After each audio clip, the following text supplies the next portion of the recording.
स्वर कोकिला, स्वर साम्राज्ञी, भारत रत्न से नवाजी गई स्वर्गीय लता मंगेशकर,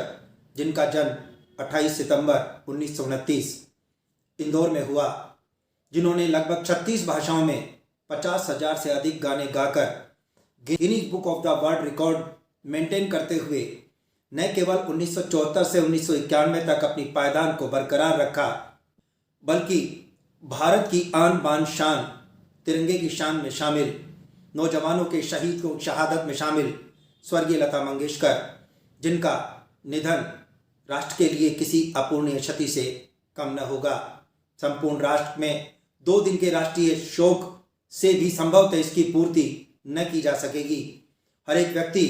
जब कभी भी उन्हें आज़ादी के दौर की याद आएगी, निसंदेह स्वर्गीय लता मंगेशकर उनके जहन में खुद ब खुद उतर आएंगी। क्यों मास्टर विनायक की पहली हिंदी फिल्म बड़ी माँ में आपने एक छोटा सा किरदार निभाया, तो अपने स्वर के माध्यम से पूरी दुनिया को अपना बना लेने वाली स्वर सामग्री कोयल की वो कूक अब हमें सुनाई नहीं देगी। वर्ष 1962 भारत चीन युद्ध के दौरान भारतीय जाबाज सिपाहियों का वो जज्बा ही था जिसे 26 जनवरी 1963 लाल किले से स्वर्गीय लता मंगेशकर के द्वारा अपना पसंदीदा वो गीत जो हर एक व्यक्ति के, भारत के हर एक नौजवान में प्राण फूंक देने का कार्य करता रहा। जैसे ही उन्होंने लाल किले से अपना वो गीत गाना शुरू किया, ऐ मेरे वतन के लोगों जरा आंखों में भर लो पानी, जो शहीद हुए हैं उनकी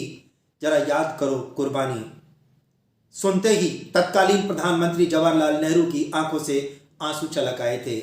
26 जनवरी 1963 लाल किले से लता मंगेशकर के द्वारा गाया गया ऐ मेरे वतन के लोगों जरा याद करो कुर्बानी गीत नहीं था,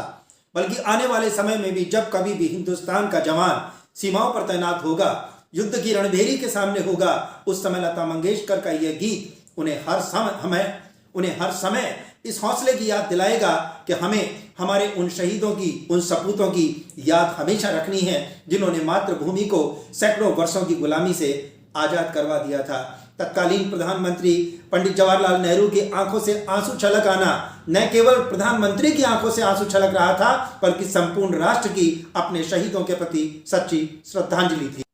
तो वहीं इंदौरिया शिक्षण प्रशिक्षण संस्थान द्वारा संचालित सरगम कला संस्थान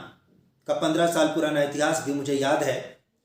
जब स्थानीय आजाद चौक स्थित सवाई का बाल मंदिर में सरगम कला संस्थान का पहला स्थापना दिवस था और कोटपुतली की स्वर कोकिला कही जाने वाली